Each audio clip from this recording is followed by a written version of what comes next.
I think for you and I growing up, you always think like, oh yeah, one day AI is going to do this or this or this, but it's one of those things that you kind of don't notice. But right now we are living in the early stages of that. Like it's not a one day we'll get to experience this. Like I can't help but go on 2-minute papers several times a week just to see like what new things are popping up. Yeah, I mean, it's a pretty fascinating time for sure to just see like all these new innovations with AI, let alone where it's all headed. Yeah, exactly. And I think now is the time to dream because there are still so many things possible with this technology. How can we use it in creative ways? How can we use it to make people smile? Yeah, I think now is the time, because I think that's why it's so exciting, because no one has done this before. Now is the time to experiment, and it's like the landscape is still open. Like there are so much possibilities, and that's why I like to think about it. And what's really important, and that's why I started Metaphysic, by the way, is now is the time to show the world and to show people how to use it ethically, how to use it in a way that it should be used.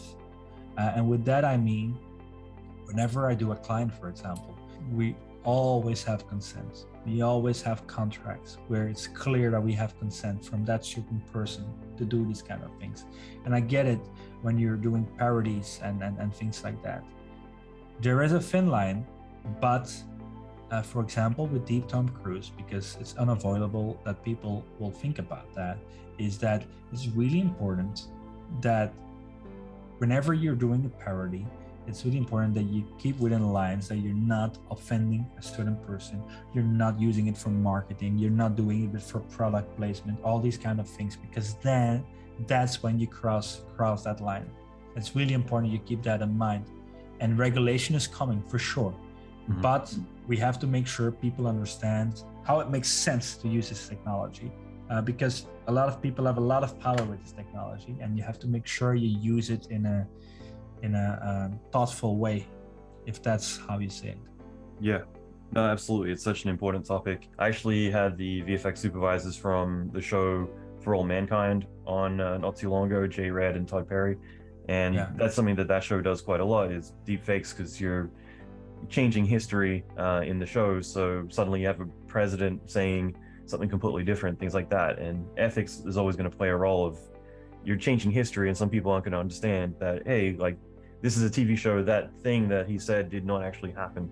And unfortunately, not always going to catch that. And I think, and I've been saying this quite a few times in the last year, is that with this technology as well, right? And that's what I did with DeepTomCruise as well.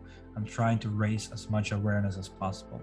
That's also the reason why we're on the stage of America's Got Talent.